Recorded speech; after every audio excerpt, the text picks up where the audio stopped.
నిజాయితీగా మార్కెటింగ్ చేస్తారు, లేకపోతే ఈ స్థాయికి ఒక ఓర్పు సహనం అనేది ఎవరు రాదు.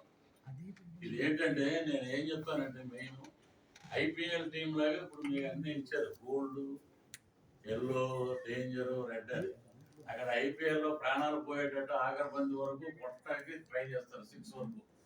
ఇదేంటంటే మాకు ఇండస్ట్రీకి వచ్చిన కొత్తలో సత్యనారాయణ అని ఉండేవాడు, శివ సత్యనారాయణ అంటారు, అతను గురుగారు తెలిసేవాడు. అతను 100 రూపాయలు, 150 రూపాయలు, 200 రూపాయల వరకు కట్టించుకుని తిరిగేవాడు. ఆయన అంత రియల్ ఎస్టేట్ లో కష్టపడి చేసిన వ్యక్తి ఎవరు లేరు ఇప్పుడు వరకు నాకు తెలిసి.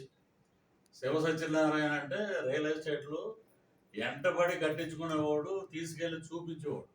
ఇదేంటంటే ఏదో అంతకుముందు ఎలా ఉండేదంటే, అంటే సభ్యులు జనరల్గా చెప్తున్నాను నేను, మీరు కోపగించుకోవద్దు, దీంట్లో ఉన్న స్పోర్టివ్నెస్ తీసుకోవాలి.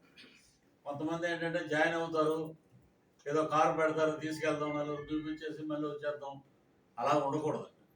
ఇప్పుడు దీనికి ఏంటంటే ఇంతకుముందు సార్ చెప్పినట్లు ఆ ల్యాండ్ ఏంటి, ఆ ల్యాండ్ చుట్టూరు ఏమేమి వస్తున్నాయి, ఇక్కడ ఇన్ఫ్రాస్ట్రక్చర్ ఏం జరుగుతుంది, ప్రతి ఒక్కడు ఏంటంటే అంతకుముందు ఏమైనా శంషాబాద్ ఎయిర్పోర్ట్ పడిపోతుంది అది ఇదని అనేవారు, కొన్ని చోట్ల పడలా, అలా అమ్మారు కూడా వాళ్ళ టాలెంట్ బట్టి. ఇక్కడ ఏంటంటే మోటివేషన్ కావాలి, స్పీడ్నెస్ కావాలి.